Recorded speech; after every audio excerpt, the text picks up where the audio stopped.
Você ouve agora o Evangelho no Ar. Apresentação: Chico Cruz. Muito bom dia, prezados rádio-ouvintes da nossa rádio Idefran. Evangelho no Ar, 2021. Uma alegria poder novamente estarmos juntos estudando o Evangelho de Jesus.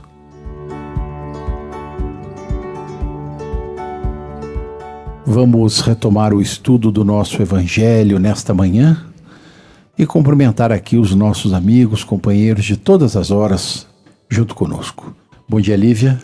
Bom dia, Chico. Bom dia, amigos. Bom dia, caros ouvintes. Bom dia, Leon. Bom dia, Chico. Bom dia aos rádio-ouvintes que estão no YouTube, no Spotify, no Facebook, nos outros canais. É importante, o pessoal ouve o comecinho do programa, não conseguiu ouvir até o final. Nós temos várias mídias aí na Rádio Idefran. Procure lá que você nos ouve a qualquer momento. Então, bom dia, boa tarde ou boa noite, quem estiver ouvindo aí nos outros momentos. Tá ok? Bom dia. Bom dia, William. Bom dia, amigos. Bom dia, rádio-ouvintes. Bom dia a todos. É um prazer estar aqui de novo. Vamos ao nosso estudo. Então, dando sequência ao estudo do Evangelho, no seu capítulo de número 1, Não Vim Destruir a Lei, nós vamos falar hoje sobre o Espiritismo, nos itens de número 5, 6 e 7. Mas, para que isso aconteça, vocês vão me permitir fazer aqui uma pequena introdução, relembrando a todos os rádio-ouvintes que nós, há 2 programas atrás, falamos sobre Moisés, que foi o precursor deste trabalho. Ele trouxe, 2000 anos antes de Jesus, mais ou menos, o primeiro movimento da lei, trazendo-nos os 10 mandamentos, e aí criando uma lei social, uma lei humana, que geriu o povo hebreu durante esses 2000 anos. Passado esse período, depois de muitas dificuldades, veio Jesus, e Jesus, como governador do planeta, nos trouxe a lei do amor.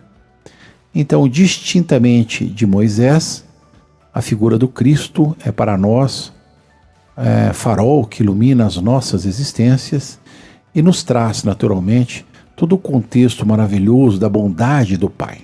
Lembrando que a lei mosaica, Deus era visto como um ser ciumento, briguento, de guerra, de luta, de destruição. Jesus disse: não vim destruir a lei, vim fazê-la cumprir, e para tanto vos trago um novo mandamento: amar a Deus sobre todas as coisas, ao próximo como a si mesmo. E aí introduz para todos nós a lei do amor, que vem regendo os nossos passos até o dia de hoje.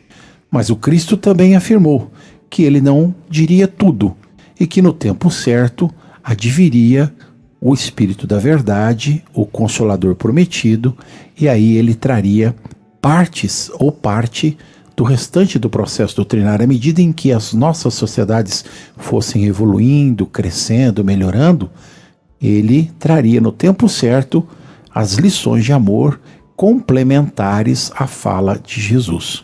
E aí, em 1857, depois de longo estudo científico, abalizado, filosófico, Allan Kardec, Hipólito Leon Denis Arrivail, professor, traz-nos na codificação doutrinária a beleza da doutrina espírita, que esclarece as nossas almas, abrindo um espaço enorme de entendimento, não só da figura de Deus, mas também dando-nos clarividência do Evangelho de Jesus e as mudanças e transformações que adviriam desse processo. Dito isso, feito essa introdução, eu vou pedir a ajuda dos universitários, naturalmente. Lívia, um comentário. O que você disse, Chico, é muito importante e faz pensar no valor que teve o advento da doutrina espírita, o advento do espiritismo. O esforço de Allan Kardec em codificar, em reunir para nós esse conjunto de conhecimentos que chegava impulsionados pela vida maior, nos possibilita entender a vida com uma perspectiva mais profunda, com maior amplitude de vistas, Porque, como esse item vai nos dizer, o Espiritismo nos revela essa interação entre as duas esferas da vida, entre a realidade espiritual e a realidade material.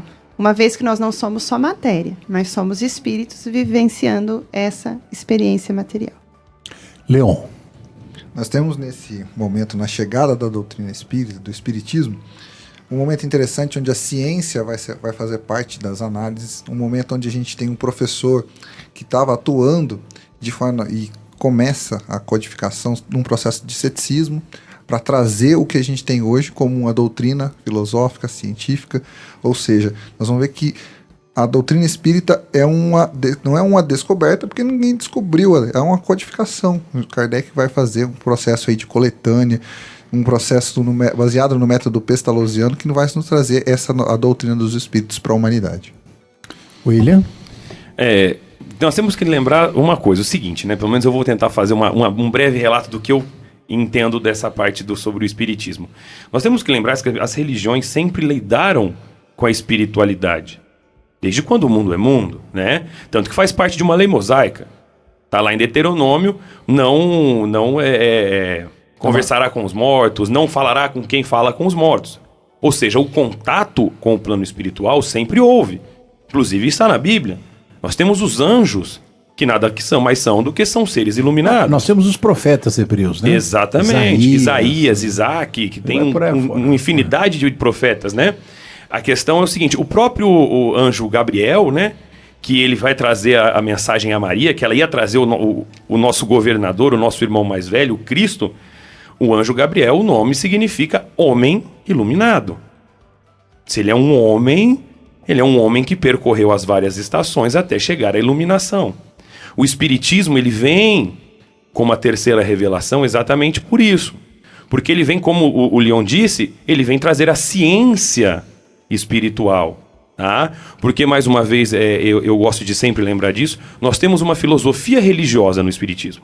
Porque nós não somos uma religião propriamente dita. Isso. Porque nós, como já te falamos, nós não temos paramentos, nós não temos nada que caracterize liturgia ritualística que nos caracterize como uma religião. Então nós somos uma filosofia religiosa. E por que isso? Estudava-se o mundo espiritual, sabia-se do mundo espiritual desde quando o mundo é mundo. Está aí nos evangelhos, na lei mosaica, em tantos outros. Allan Kardec vem codificar isso, vem trazer isso para o nosso mundo. Ele vem trazer a verdade da encarnação, das reencarnações, da moral. Então, como já estávamos tratando, assim como Cristo não veio destruir a lei, o Espiritismo também o não. Ele veio exatamente abrilhantar as lacunas que foram deixadas, que naquela época nós não tínhamos capacidade de entender. Então, o Espiritismo, através de Allan Kardec, e através do Espírito da Verdade, que, na verdade, o Espírito da Verdade é inúmeros espíritos que se identificam coletivamente como o Espírito da Verdade. Então, eles trazem essa codificação, através de Allan Kardec, né, que nós entendemos hoje que é o Espiritismo. Então, o quão profundo é essa lição? Porque nós temos o Velho Testamento, caracterizado distintamente com Moisés. Lei mosaica. Lei mosaica. O Novo Testamento. Jesus, a lei do amor. E a terceira revelação, vinda pelo Espiritismo. Mas não com um homem. Por quê? Porque Jesus já falava, todos profetizarão. Todos. Ou seja, todos nós temos alguma coisa de mediunidade. Então o Espiritismo está para todos. A luz não está debaixo do alqueire, ao contrário. Está demandada por toda a humanidade. É bom pegar o gancho, né, da sua fala, porque o item número 5 aqui do Evangelho explicita exatamente isso, dizendo assim: o Espiritismo é a ciência nova que vem revelar aos homens, através de provas irrecusáveis, a existência e a natureza do mundo espiritual, suas relações com o mundo corporal. Mostra-nos essa relação não mais como algo sobrenatural, mas ao contrário, como uma das forças vivas e incessantemente ativas da natureza, como a fonte de uma multidão de fenômenos, até então incompreendidos e rejeitados, por essa razão, ao domínio do fantástico e do maravilhoso. É sobre essas relações que o Cristo faz alusão em muitas circunstâncias, e é por isso que muitas coisas que disse ficaram ininteligíveis ou foram falsamente interpretadas. O Espiritismo é a chave com a ajuda da qual tudo se explica com facilidade. E é interessante esse primeiro item dos 3, né? Que a gente pega a fala do William e eu vou fazê-lo lá no comecinho do item aqui. Ele diz assim, gente, o Espiritismo é a ciência nova que vem revelar aos homens.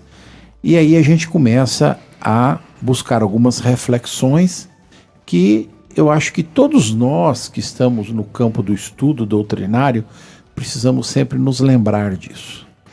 O tripé que formula a doutrina é a ciência, a filosofia e é a questão religiosa, a moral, a ética do Cristo, como o próprio Kardec afirma no Evangelho segundo o Espiritismo. Porque de todos os itens possivelmente elencados com relação à figura do Cristo, nós sabemos que o único que não é discutível é a questão moral.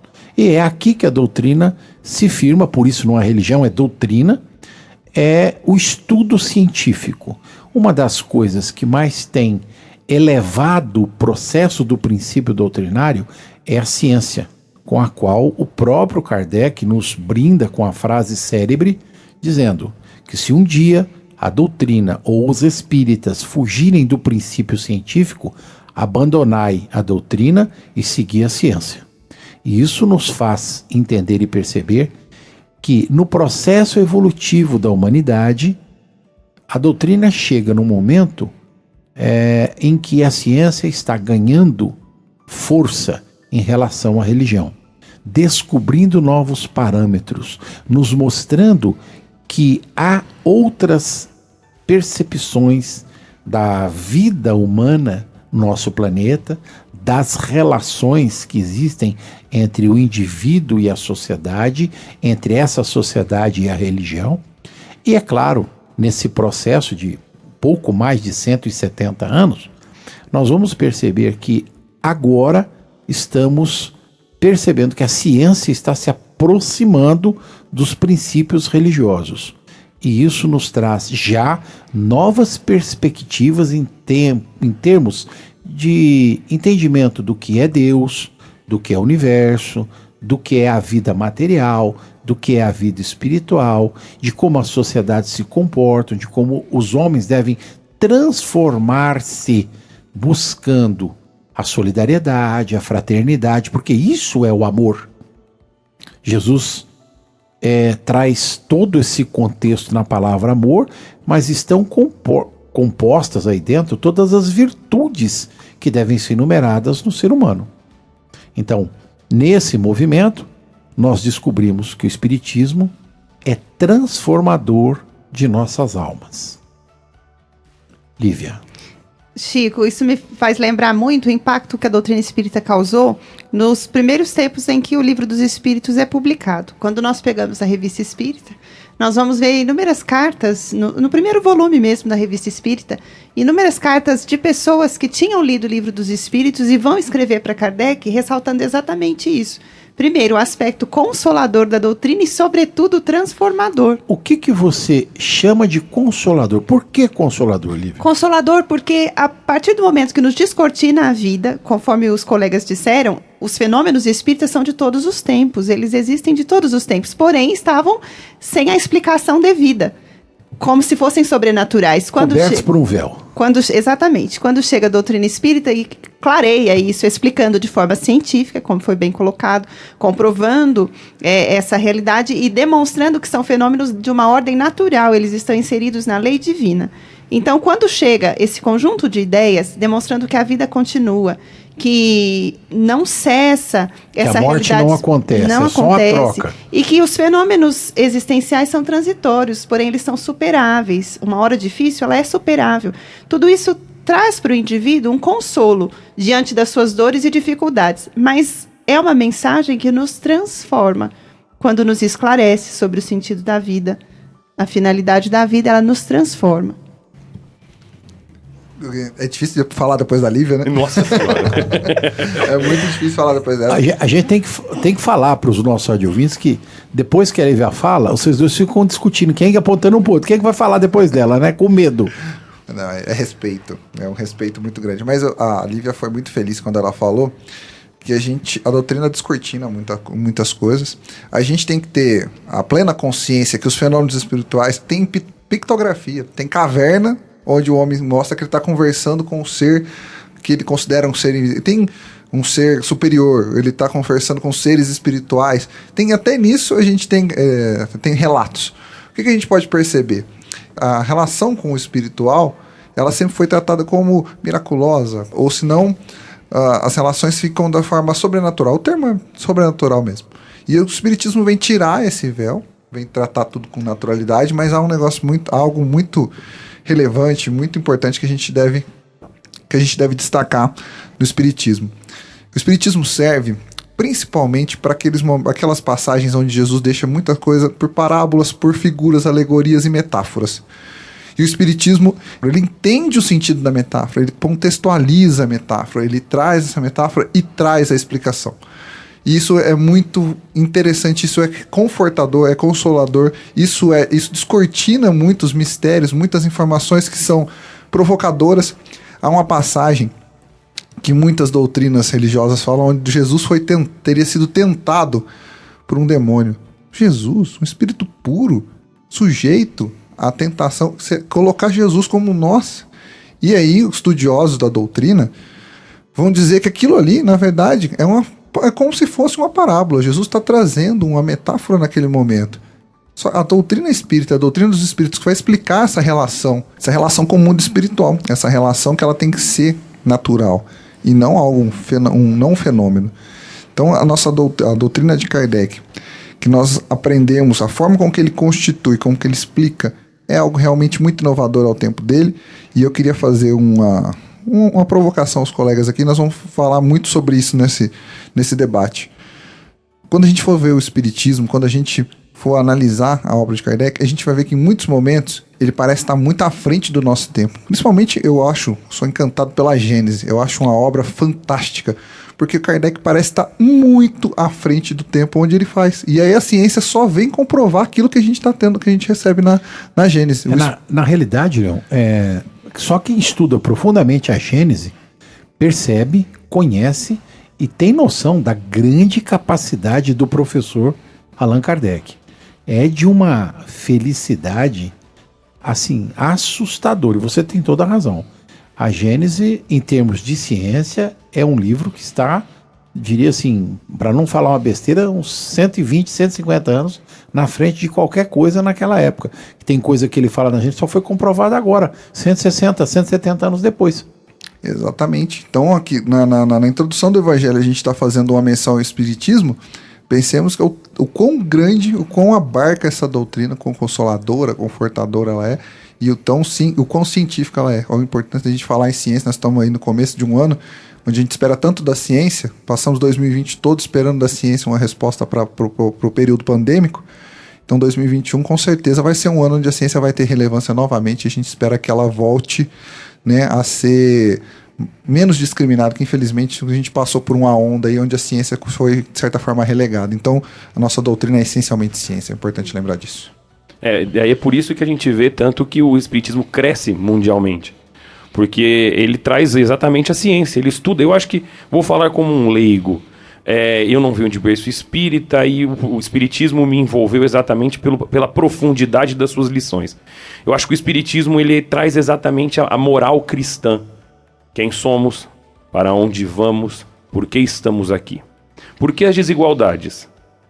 Por que uns parecem sorrir e aos outros parecem tudo chorar? Por que as dores? Por que as dores?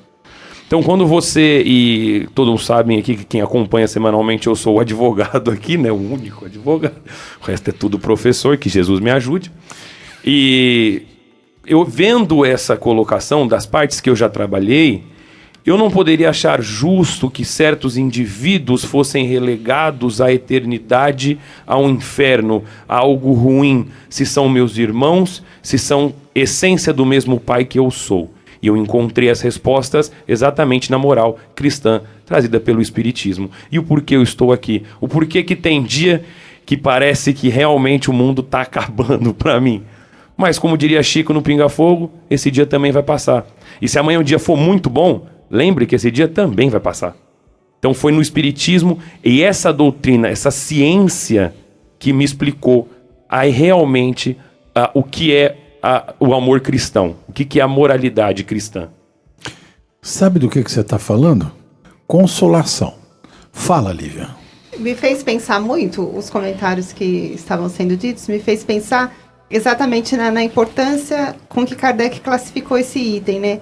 O Espiritismo como uma terceira revelação, o que indica que é uma resposta do alto a essa mente indagadora, essa mente que precisa de elementos comprobatórios, que precisa da ciência, que já não é aquele indivíduo que se contenta com as explicações primárias que seriam dadas à infância. É um indivíduo que ele tem interesse em saber das coisas, em se posicionar melhor no mundo onde vive. Peraí, Lívia, você está querendo dizer o seguinte, que nesse processo de 4.000 anos, de Moisés até a doutrina espírita, a sociedade evoluiu de tal maneira que ela já não aceita, ela já não se compara com uma explicação que não seja lógica, que não seja racional, que não seja consoladora, que não nos mostre a grandiosidade do Pai na sua essência. Porque o que a gente tinha era um Deus sentado num trono de barba branca, um cajado na mão, mandando matar esse ou aquele, punindo esse ou aquele outro, deixando os filhos para lá ou para cá, separando uns dos outros. Vem a doutrina espírita assim, olha, Jesus disse, amar ao próximo como a si mesmo é, antes de mais nada, amar a Deus. E para amar um pai, tem que ser na sua essência, integralmente como ele é. E um pai bom não pode dividir filhos, não pode mandar uns para cá e outros para lá. Então a doutrina se torna consoladora a partir do momento em que nós enxergamos um Deus grandioso, onipotente, onisciente, onipresente, Pai integralmente de amor. É isso? Exatamente. Fé raciocinada é aquela que pode acompanhar a razão em todos os tempos da humanidade. Né? Em outras palavras, a frase do Kardec, que é sempre linda e mostra esse caráter que foi dito aqui, que a doutrina espírita tem, de fé raciocinada. Fé analisada à luz da razão. E o mais importante que, como eu disse, né, pela parte leiga que me acompanha, quando nós falamos hoje da terceira revelação, ela não está numa figura de um homem, simbolizada em uma só pessoa. E isso é muito importante, porque, ou seja, em qualquer parte do globo, nós teremos a mesma ciência podendo ser estudada por qualquer pessoa, qualquer faixa etária, qualquer etnia, qualquer um terá acesso a essa ciência maravilhosa. Então, vamos pegar a sua fala e vamos ver o item 6 aqui do texto do Evangelho, que diz assim: a lei do Velho Testamento está personificada em Moisés, o do Novo Testamento personificada no Cristo. O Espiritismo é a terceira revelação da lei de Deus, mas não está personificado em nenhum indivíduo, porque é o produto do ensinamento dado não por um homem, mas pelos Espíritos, que são as vozes do céu, em todos os pontos da terra e através de uma incontável multidão de intermediários. É, de certa forma, um ser coletivo, compreendendo o conjunto dos seres do mundo espiritual, cada qual trazendo aos homens o tributo de suas luzes para fazê-los conhecer este mundo e a sorte que os espera. Essa questão da coletividade, né, de ser um ser coletivo da doutrina espírita, isso é uma perspectiva consoladora, esclarecedora e expande os nossos horizontes, porque o espiritismo é o cristianismo redivivo. Eu fiquei me questionando sobre essa expressão tão comum que a gente usa na doutrina quando vai definir o espiritismo, o cristianismo redivivo. Por que um novo cristianismo? Por que não o islamismo, que surgiu séculos depois, não poderia ser o consolador prometido? Eu acho que muito por esse parágrafo que o Kardec colocou aqui, ele não está personificado, ele não é uma pessoa só. Isso de não ser personificado nos permite abraçar todos, como o Will falou aqui. Qualquer lugar do planeta pode aceitar uma ciência como a doutrina espírita. Qualquer origem, uma origem católica, uma origem protestante, uma origem judaica, uma origem... Vamos pegar até uma origem politeísta, uma origem hindu. Ele pode, se ele não tiver o compromisso com o erro, se ele tiver uma postura cética, no sentido positivo do ceticismo, de você, vamos dizer, no sentido até socrático, de você receber a informação da doutrina, e qualquer doutrina cabe a doutrina espírita, ele pode acolher os ensinamentos da doutrina espírita, porque existe algo fundamental na doutrina espírita que para mim é tão importante quanto a pluralidade dos mundos, a pluralidade das existências. Há um princípio da doutrina espírita que ele é consolador, ele é fantástico e ele é, para mim, o principal princípio, que é o livre-arbítrio. A partir do livre-arbítrio, o ser escolhe o que ele quer fazer. Ele vai perceber a importância das escolhas. Eu quero entender, ele não tem que temer a mais ninguém. Ele não teme nem a Deus, como as doutrinas mosaicas, e ele também não teme ao inferno, ele não teme ao diabo, ele só teme a um ser, ele próprio, a própria consciência. Isso é libertador. Se você souber que as escolhas vão as sementes que você colocar vão ser os frutos que você vai colher. Isso é muito importante. Interessante que é tudo que você disse, Leon, porque Allan Kardec nos ajuda a entender a proposta do Cristo. Aqui nós estamos estudando o Evangelho. E se nós formos pensar, o Evangelho do Cristo não foi um livro escrito, foi uma proposta para uma vida melhor, que trazia todos esses elementos morais que se aplicam a qualquer pessoa, em qualquer lugar, e ultrapassam o tempo, ultrapassam os dogmas, as religiões. Eles sobrevivem, inclusive. De modo que qualquer pessoa realmente pode utilizar essa vivência moral para ser melhor. E Allan Kardec teve essa percepção de que a moral apresentada pelos espíritos superiores aparece integralmente na proposta do Cristo. Então é muito bonito pensar. É um novo olhar, inclusive, sobre Jesus, sobre a mensagem dele, que deixa de ser aquela coisa lida como algo que aconteceu no passado e ficou restrito ao passado, para ser visto como uma proposta que, quando ela é bem analisada, ela torna a nossa vida melhor. Ela é um roteiro para uma vida mais feliz. Então, o Evangelho, no sentido profundo, com o que Kardec nos apresenta, não é só o livro que fala da vida do Cristo. É realmente a boa nova que Jesus apresentou. Uma mensagem edificante. Eu não posso perder a chance de fazer duas contextualizações que você colocou. Primeiro, assim, quando a gente fala em cristianismo, a gente personifica uma figura. Na realidade, a doutrina do Cristo, ela não tem personificação, porque ela cabe em qualquer outra doutrina, como o Leon falou. Se você pegar essa questão moral que você acabou de colocar, Lívia, em qualquer circunstância, em qualquer sociedade, para qualquer indivíduo, com base no livre-arbítrio, ela é aplicada. Então, nós não precisamos ter uma designação religiosa e independentemente da figura do Cristo. Então, basta que você siga o princípio moral, que é o que o Cristo nos coloca. O segundo aspecto que é interessante a gente observar é que esse princípio moral cabe em qualquer sociedade, tanto no passado quanto no presente. E os ensinamentos, as lições do Cristo, como você colocou, não estão circunscritos a um processo histórico, ou seja, lá atrás, é um fato. Não, não é um fato. É um direito adquirido pela humanidade, e de direito está aí o advogado para falar, tem um aspecto fundamental. Tanto vai ser para o polinésio, como para o hindu, para o americano, para o brasileiro, aonde quer que esteja no mundo um ser humano, o princípio moral se manifesta, porque ele é um direito de alma. Exatamente. E assim, eu também acho sensacional uma outra, falando das doutrinas nossas, né, do Espiritismo, que para a salvação, quando a gente fala para que nós possamos melhorar, ele não pede que você faça um culto, que você adore. Não. Só fala uma coisa, que fora da caridade não há salvação. Então, quando nós somos caridosos com o próximo, e aí uma coisa que eu vi uma vez no Jô Soares, antigo Jô Soares, eu vi o Divaldo Pereira Franco. Na época eu ainda não tinha a ideia do espiritismo como eu tenho hoje. E ele falou uma coisa que me marcou muito, isso faz muito tempo. Ele falou: Jô, eu prefiro um ateu que faz caridade ao próximo do que um religioso que não liga para o próximo. Profundo isso. Extremamente profundo.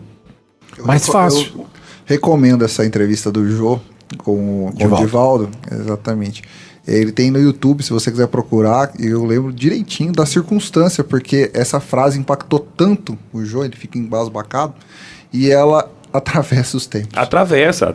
E essa é a questão que nós estamos vendo aqui do Espiritismo, que ele vem, exatamente na introdução que nós estudamos da lei socrática, e nós começamos agora o capítulo 1 do Evangelho, a lei mosaica, que é a raiz de tudo que nós temos de cristianismo, o próprio Cristo que traz o amor, que é esse edifício redivivo das almas, e o Espiritismo, que vem trazer a explicação dessas leis morais, que pra gente, sou muito sincero, quando adolescente, pra mim era muito difícil entender religião.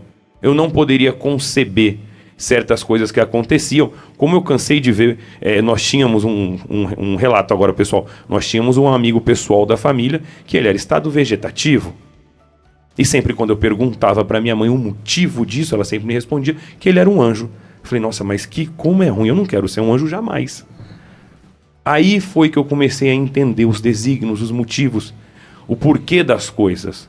Ou seja, se o pai como nos ama e ele é um amor puro, não pode ter segredo aos seus filhos. E aí é que é a prova maior. O Espiritismo está aqui para revelar todo o que foi dito por parábola que nós, na nossa infantilidade espiritual, não tínhamos capacidade de entender. E hoje a resposta está tudo aqui no Evangelho segundo o Espiritismo. É assustador e é maravilhoso. Exatamente. É assustador porque, de repente, a gente se dá conta de que muitas das coisas que a gente aprendeu na nossa infância não tem validade nenhuma. São fora da contextualização racional, lógica, científica.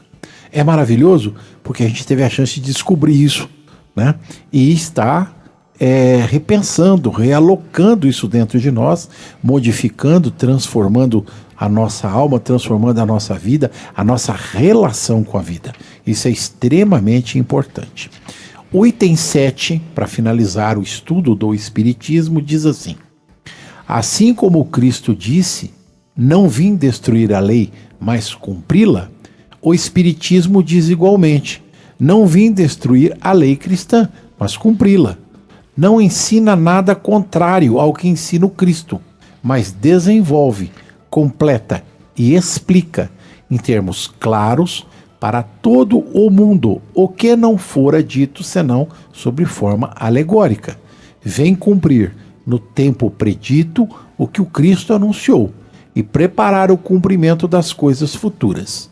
Portanto, o Espiritismo é a obra do Cristo que o preside, e, assim como a anunciou, a regeneração que se opera e prepara o reino de Deus na Terra. É interessante que já no período de 1862, 64, quando o Evangelho foi lançado, a gente ouve essa palavrinha regeneração. Ela acompanha a lide do processo doutrinário desde aquela época. Nós sabemos que o nosso planeta passa por um movimento de regeneração, ele se redime de muitos enganos e erros do passado nesse momento. Nós estamos vivendo uma pandemia assustadora que vem levando milhares de pessoas ao desencarne, mas, por outro lado, a gente fica nos dando conta, né, percebendo que quando Jesus lá atrás fala da necessidade de transformação, de mudança do ser humano, daquela condicionante bruta, primária, primitiva, hoje quase inexplicável que um ser humano maltrate um animal, quanto mais maltratar outro ser humano. E pela história, já que nós estamos aqui cheios de professor de história, né, vamos falar, a gente sabe o quanto é que a humanidade andou, caminhou em cima de lutas, de mortes, de destruição. E Jesus vem falar há 2000 anos de vida, amando o próximo, e a doutrina espírita vem dizer assim, olha, mais do que isso, nós precisamos regenerar a nós mesmos, mudar a nossa visão social em termos de relação com o próximo. Porque para amar a Deus, o princípio basilar é amar o próximo. Não se pode amar a Deus, esse Deus boníssimo, que nos criou, que nos sustenta, que nos auxilia, que nos ajuda, se eu não amar o próximo. Por isso, a doutrina não veio destruir o Cristo, as lições, pelo contrário, viemos cumprir a lei. Está escrito aqui. E a gente, estudando a doutrina, se você falar na Gênesis, Leão, quando a gente começa a estudar a Gênesis, o céu e o inferno, a gente se assusta, porque você vai ver coisas, você vai ler coisas, você vai entender coisas, como eu disse, entender coisas que, assim, até então parecia meio surreal na nossa cabeça. Por que acontece isso? Por que acontece aquilo? Por que a Terra tem isso? Por que a Terra tem aquilo? Por que a história de 7 dias dentro da lei mosaica de criação da Terra está muito conforme os ensinamentos da ciência hoje, que diz que nós temos 7 períodos de tempo de criação no mundo? A interpretação é uma, mas está muito perto ali. Então, muita coisa vai se ajustando, a gente vai entendendo, a gente vai conhecendo e a gente vai abrindo, os nossos olhos, a nossa mente para tudo isso que envolve o Cristo e a doutrina. Esse movimento de crescimento, de evolução que a nossa humanidade como um todo fez do período de Jesus para cá. Vai, Leão.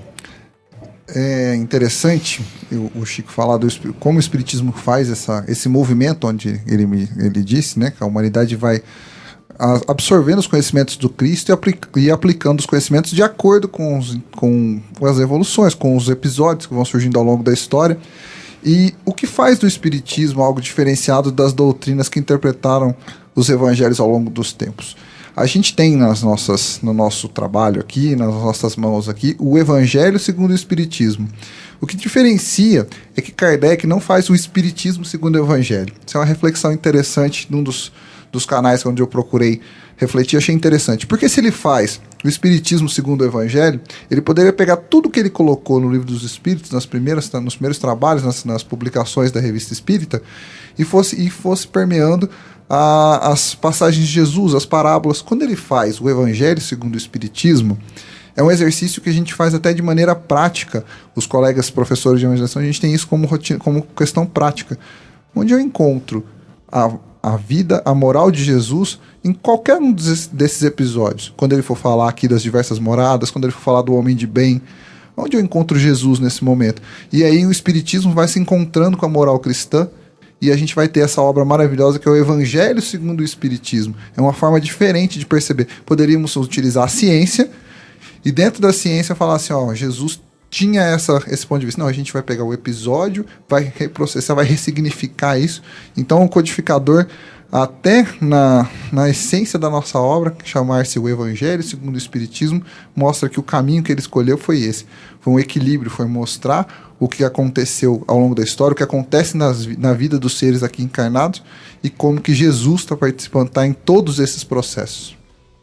Para a gente, vou ser sucinto aqui, para a gente ter uma ideia assim, dessa parte do Espiritismo, como ele acompanha a ciência e como isso acompanha a humanidade. Veja como a humanidade ela vai crescendo exponencialmente. Veja como a ciência vai crescendo exponencialmente. A cada um de nós que estamos aqui, assim como os rádio ouvintes em casa, o smartphone que está na sua mão hoje tem mais tecnologia do que o primeiro foguete que chegou à Lua. E aí você pega as religiões que nós conhecemos comum, todas têm um apocalipse, têm um fim. E nós aqui estamos no final dessa parte do item 7 do cristianismo, nós estamos falando de regeneração. Nós estamos falando da continuidade. Nós estamos falando do crescimento da humanidade. Nós estamos falando exatamente de uma coisa. Como um Deus tão bom como o Chico falou, pode criar uma humanidade, se ele é toda a sabedoria do mundo, sabendo que uma hora vai ter que acabar? Qual seria a função da toda a inteligência suprema fazer isso? Então eu acho isso também excepcional. Como o Espiritismo acompanha a evolução da ciência, ou melhor, como nós estamos apenas desvendando a ciência, porque o espírito está aí há séculos, né? Somos espírito desde sempre. A ciência é dos homens. Exatamente. O que a ciência descobre é de Deus. E o que Deus faz é eterno. É eterno e imutável. A gente é que está começando a descobrir o que foi que Deus fez para nós. Então eu acho isso excepcional. Porque a gente aprende, na verdade, que quando um ciclo se encerra é para que outro comece. Então essa visão fatalista de que tudo vai chegar ao fim, de que vai ser o nada... Como nós poderíamos conceber Deus sendo bondade agindo dessa maneira? E de tudo que foi dito, eu me lembrei de André Luiz, na abertura do livro Os Mensageiros, que eu acho muito bonito o diálogo que ele tem com Narcisa ali. Ele vai narrar que quando tem essa redescoberta da vida, ele vai se entregar às ações do bem. Estava começando o seu processo de transformação. E num diálogo com Narcisa, ela fala para ele, André, você era como a taça que estava cheia de sujidade e se esvaziou. Ela foi higienizada, agora você precisa preenchê-la com novos conteúdos. Então, quando nós crescemos como pessoa, o Evangelho cresce aos nossos olhos. Essa frase de Narcisa para André Luiz é muito linda porque mostra isso. As ações que ele empreendesse dali para frente iriam preencher o coração dele com essas bagagens novas. E quanto mais ele melhorasse como ser humano, aqui eu não estou falando como espírito, para trazer para perto da gente. Quanto mais ele melhorasse como pessoa, mais visão ele teria da grandeza dessa mensagem, que é o que acontece conosco. Quanto mais nós crescemos, melhor entendemos esses conteúdos da doutrina espírita. Vamos traduzir então, Lívia. Você está querendo dizer o seguinte, que Jesus nos deixa uma lição fundamental. Nós seremos exatamente aquilo, como diz o Leão, que dentro do nosso livre-arbítrio nós viemos a plantar. Se plantamos amor, o vaso se enche de amor. O vaso da alma se enche de amor. E a partir daí, as nossas vidas mudam, se translucem, ficam maravilhosamente belas, porque nós conseguimos traduzir a fala de Jesus, ama o teu próximo como a ti mesmo, reluzindo dentro de nós.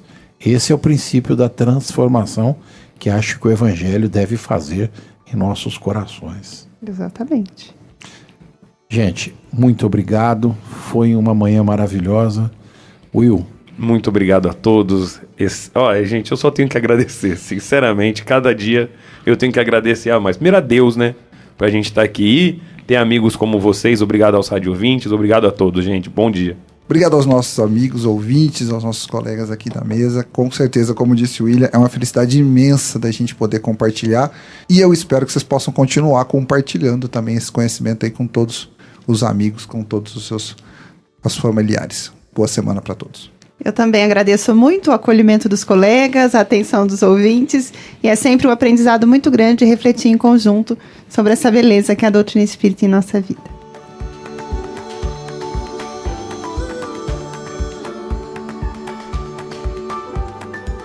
Extremamente agradecidos a Jesus pela oportunidade, extremamente agradecidos aos rádio ouvintes que nos prestam o preito de sua atenção.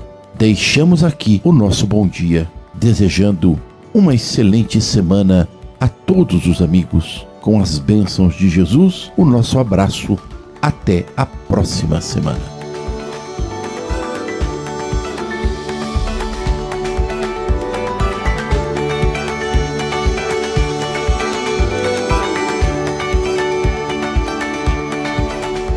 A Rádio Idefran apresentou o Evangelho no Ar.